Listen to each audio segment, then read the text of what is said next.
Avez-vous déjà remarqué quelque chose d'étrange à mesure que nous approchons de la fin de l'année? Avez-vous déjà senti que plus le mois de décembre avance, plus l'air semble devenir lourd? Je ne parle pas seulement de la fatigue physique naturelle après 12 mois de travail. Je parle d'une pression dans la poitrine, d'une irritation soudaine à la maison, de disputes qui surgissent de nulle part, ou de ce sentiment inexplicable que, malgré les lumières de Noël et les festivités, il y a une ombre qui essaie de voler votre paix. Beaucoup de gens pensent que le 31 décembre n'est qu'une date sur le calendrier, un simple changement de chiffre. Mais je dois vous dire quelque chose de très sérieux aujourd'hui. Quelque chose que j'ai appris en vivant des années dans l'occultisme avant de connaître la vérité et la lumière. Le monde spirituel ne suit pas les jours fériés, il suit des cycles. Et la fin d'une année n'est pas seulement un événement social, c'est un point de fermeture, un point de scellement et un point de transition critique. Et vous devez savoir une chose, toute porte de transition est violemment disputée dans le monde spirituel. Si vous voulez entrer dans la prochaine année en vivant quelque chose de nouveau, si vous voulez voir la main de Dieu bouger, vous devez comprendre ce qui se passe réellement en ce moment, dans les coulisses, pendant que la majorité du monde est distraite par les fêtes. Aujourd'hui, je vais vous emmener derrière le voile. Nous allons exposer les pièges invisibles de cette saison et, surtout, je vais vous donner les armes pour ne pas être une victime, mais un vainqueur. Vous allez apprendre pourquoi cette période est une zone de guerre silencieuse et comment vous pouvez briser tout ce qui a été programmé pour vous suivre en janvier. Mais avant de plonger dans cet enseignement vital, j'ai une faveur à vous demander. Prenez une seconde maintenant pour cliquer sur le bouton « J'aime ». Cela aide ce message à atteindre d'autres personnes qui sont peut-être sous attaque en ce moment sans le savoir. Et dites-moi dans les commentaires, d'où est-ce que vous nous regardez aujourd'hui? De quelle ville? De quel pays? C'est toujours une immense joie de voir notre communauté grandir aux quatre coins du monde, de l'Afrique à l'Europe, en passant par les Amériques. Écrivez votre ville ci-dessous et préparez votre cœur. Êtes-vous prêt à découvrir ce qui se cache réellement derrière la fin de l'année? Alors, commençons. Partie 1, la compréhension des cycles et des portes. Pour comprendre pourquoi les derniers jours de l'année sont si dangereux, nous devons d'abord briser une mentalité très commune. Nous devons cesser de voir le temps comme quelque chose de purement linéaire et banal. Dans le monde spirituel, le temps est une matière première. La Bible nous dit clairement dans l'Ecclésiaste chapitre 3 verset 1, « Il y a un temps pour tout, un temps pour toute chose sous les cieux ». Ce n'est pas de la poésie, c'est un principe de loi spirituelle. Dieu est un Dieu de cycles, de saisons et de temps déterminés. Et Satan, qui est le singe de Dieu, qui imite tout ce que Dieu fait mais à l'envers, travaille aussi par cycle. Comprenez ceci, là où il y a une fermeture de cycle, il y a toujours une tentative de scellement spirituel. La fin de l'année est spirituellement sensible parce qu'elle représente une porte. Une porte se ferme sur le passé et une porte s'ouvre sur le futur. Or, dans le monde spirituel, on ne laisse jamais une porte sans gardien. Ce qui se passe, c'est que pendant que les êtres humains sont concentrés sur les repas, les cadeaux et les bilans financiers, le monde des ténèbres est en pleine activité administrative. Ce n'est pas de la superstition, c'est une compréhension technique de la façon dont le monde spirituel se déplace. C'est un moment où les gens, souvent sans s'en rendre compte, font des vœux inconscients. C'est un moment où les émotions sont à fleur de peau, les regrets de ce qui n'a pas été accompli, les frustrations, les attentes déçues. Ces émotions créent des brèches. Et c'est dans ces moments de transition que des décisions spirituelles sont prises, souvent sans discernement. Le danger ne vient pas de la date elle-même, mais de ce que la date représente, une opportunité pour l'ennemi de transférer les problèmes de l'année passée vers l'année nouvelle.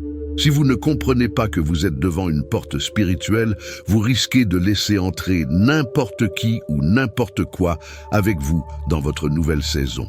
Partie 2, ce qui se passe derrière le voile, révélation.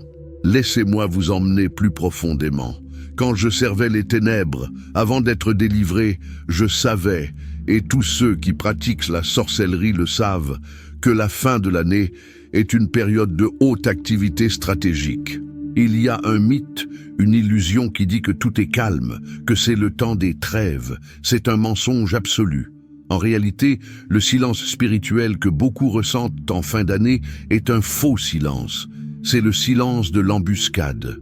Pendant que vous êtes distrait, il y a une agitation intense dans le règne de l'esprit. Pourquoi? Parce que l'objectif de l'ennemi en cette période est double. Premièrement, il doit faire le bilan de ses attaques contre vous.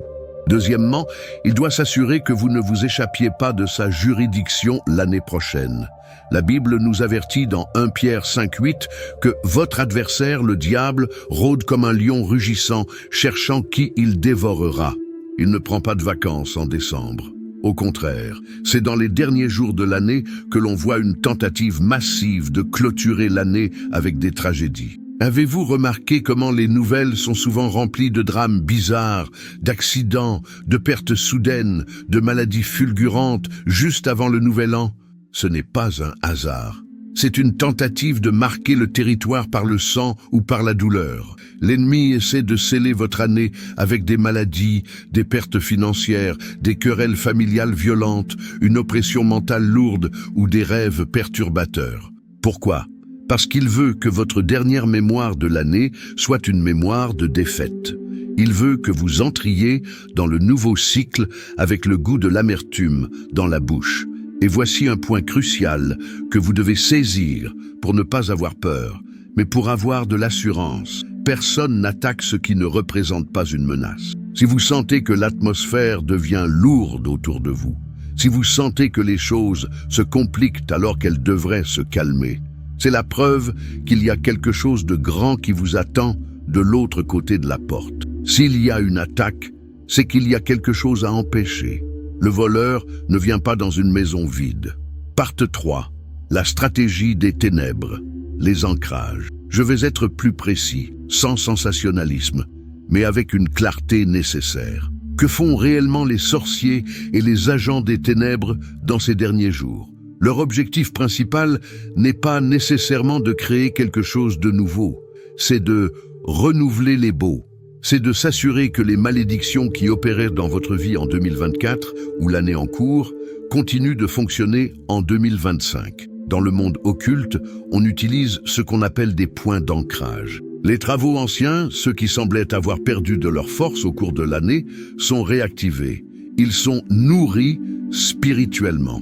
C'est pour cela que beaucoup de gens disent « Je pensais que j'étais libéré de cette angoisse, mais elle est revenue plus forte en décembre ». Ce n'est pas un hasard, c'est une réactivation. Ils utilisent des lieux spécifiques, des cimetières, des carrefours et des objets personnels pour créer des liens. Mais comprenez bien ceci, ces rituels ne sont pas de la magie de cinéma, ce sont des actes légaux dans le monde spirituel. Ils essaient de prouver qu'ils ont encore le droit de vous toucher. Mais le plus important, et c'est là que vous avez le pouvoir, c'est de savoir qui est leur cible principale. La cible principale n'est pas celui qui prie avec autorité. La cible, c'est celui qui est émotionnellement ouvert, spirituellement fatigué et frustré par son année. La sorcellerie a besoin d'un terrain d'atterrissage. Et ce terrain, c'est souvent notre propre fatigue. Ils savent que vous êtes épuisé. Ils savent que vous baissez votre garde. C'est exactement pour cela que nous voyons tant de témoignages de personnes qui disent « Tout allait bien et soudain, les 3 derniers jours de l'année, tout s'est effondré ». C'est une stratégie de sabotage de dernière minute pour compromettre votre commencement. Partie 4. Le piège psychologique. Maintenant, nous arrivons à une partie très délicate car elle nous demande de nous regarder dans le miroir. Souvent, les agents des ténèbres n'ont même pas besoin de faire de grands rituels, car nous faisons le travail à leur place. Comment? En devenant nous-mêmes des portes ouvertes. La fin de l'année est propice à l'auto-analyse. C'est normal. Mais il y a une ligne très fine entre l'analyse et la malédiction de soi-même. Combien de fois avez-vous entendu, ou même dit « Cette année a été perdue, rien ne marche pour moi, l'année prochaine sera encore pire, je suis fatigué de tout ça ». Attention, la parole de Dieu déclare dans Proverbes 18, 21, « La mort et la vie sont au pouvoir de la langue ». Ce ne sont pas des paroles en l'air, ce sont des décrets. Lorsque vous terminez l'année en déclarant que tout a été un échec, vous donnez une autorisation légale à l'ennemi. Vous signez le contrat. Vous dites, en substance, « Oui, Satan, tu as gagné cette année et je m'attends à ce que tu gagnes la prochaine. » Les mots sont des semences spirituelles. Si vous plantez des semences de défaite le 31 décembre, ne soyez pas surpris de récolter des fruits de désespoir en février. La bruxaria, la sorcellerie, se nourrit de ce que la personne elle-même a déjà validé émotionnellement. Ce mécanisme est subtil. Ce n'est pas seulement un désespoir passager, c'est un accord. L'ennemi amplifie ce que vous déclarez. Si vous déclarez la maladie, il l'amplifie. Si vous déclarez la pauvreté, il la scelle. C'est pourquoi il est crucial, absolument vital, de surveiller votre langage en cette période. Cela ne veut pas dire nier la réalité, mais cela veut dire refuser de s'aligner avec le verdict de l'ennemi. Cela peut sembler dur, mais c'est en réalité une bonne nouvelle. Cela signifie que si vous changez votre confession, vous pouvez couper l'alimentation de l'attaque. Cela vous redonne la responsabilité et l'autorité. Partie 5. Diagnostic spirituel. Laissez-moi vous donner un exemple concret pour que vous puissiez vous voir dans cet enseignement. C'est une histoire qui se répète des milliers de fois. Imaginez une personne qui a eu une année difficile, mais normale. Elle arrive en décembre. Rien de grave ne se passe en apparence. Pas d'accident majeur, mais elle commence à perdre le sommeil. Elle se réveille à 3 heures du matin sans raison. Elle commence à se disputer avec son conjoint, ses enfants ou ses parents pour des broutilles, des choses qui n'auraient jamais causé de dispute en juin. Elle ressent un poids sur ses épaules comme un manteau de plomb. Elle n'a plus envie de prier. Elle se sent confuse, brouillée. Elle arrive au réveillon du Nouvel An épuisée, vidée, et elle entre dans le 1er janvier sans vision, sans force, juste avec l'envie de dormir. Elle se dit, c'est juste le stress des fêtes. Mais la vérité, c'est que l'attaque n'a pas commencé en janvier. Tout a été scellé en décembre. Ce que cette personne vit, c'est un transfert de cycle. L'ennemi a réussi à lui mettre un sac à dos de pierre pour qu'elle commence la course de la nouvelle année déjà essoufflée. L'attaque n'est pas toujours du bruit ou des poltergeists. Parfois, l'attaque la plus dangereuse est ce désalignement interne, cette confusion mentale, cette lassitude spirituelle qui vous empêche de prendre votre position d'autorité. Posez-vous la question maintenant. Qu'est-ce que je suis en train de transporter vers la prochaine année sans m'en rendre compte ? Est-ce de l'amertume, de la peur, de la déception ? Ce sont les matériaux que l'ennemi utilise pour construire ses forteresses. Partie 6. La réponse de Dieu. Mais gloire à Dieu, nous ne sommes pas laissés sans défense. Dieu aussi travaille avec des fermetures et des commencements. Il est le maître des temps. La Bible est remplie d'exemples où Dieu ordonne une mise en ordre avant un nouveau départ. Regardez Josué. Avant d'entrer à Jéricho, avant la conquête, il y a eu un temps de sanctification. Il a fallu circoncire le peuple. Il a fallu régler les comptes avec le passé. Jésus lui-même nous a enseigné dans Matthieu 12 le principe de la maison propre. Il ne suffit pas de chasser le mal, il faut remplir la maison. L'enseignement clé ici est le suivant. On ne peut pas mettre du vin nouveau dans de vieilles outres. Vous ne pouvez pas entrer dans une nouvelle dimension de bénédiction si vous traînez les cadavres spirituels de l'année passée. Dieu veut faire une chose nouvelle, mais il attend que vous fermiez la porte à l'ancienne chose. Il attend que vous fassiez le ménage spirituel, non pas par vos propres forces, mais par son esprit. La volonté de Dieu pour vous n'est pas que vous surviviez au Nouvel An, mais que vous le gouverniez. Partie 7. Comment brûler les œuvres des ténèbres. Pratique. Alors comment on fait? Comment on passe de la victime à l'autorité? Comment on brûle spirituellement ce qui a été préparé dans les marmites de la sorcellerie contre nous? Attention, je ne vais pas vous donner un rituel mystique. Nous ne combattons pas la sorcellerie avec de la sorcellerie chrétienne. Nous combattons avec l'autorité du royaume.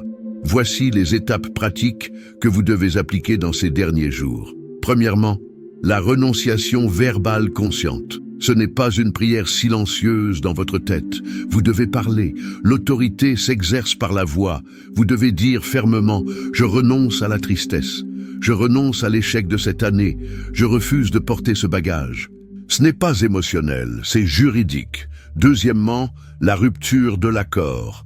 Vous devez dire « Je ne suis pas d'accord avec les plans de l'ennemi ».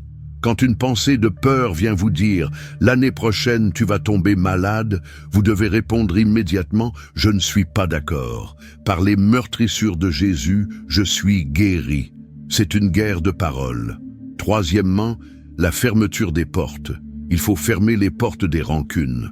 Si vous devez pardonner, faites-le maintenant. Ne traînez pas une personne qui vous a blessé en 2024 dans votre 2025. Laissez-la en arrière. Pardonnez, c'est vous libérer vous-même. Et enfin, la consécration du nouveau cycle. Vous devez dédier les premiers jours, les premières heures. Matthieu 18 nous dit « Tout ce que vous lirez sur la terre sera lié dans le ciel ».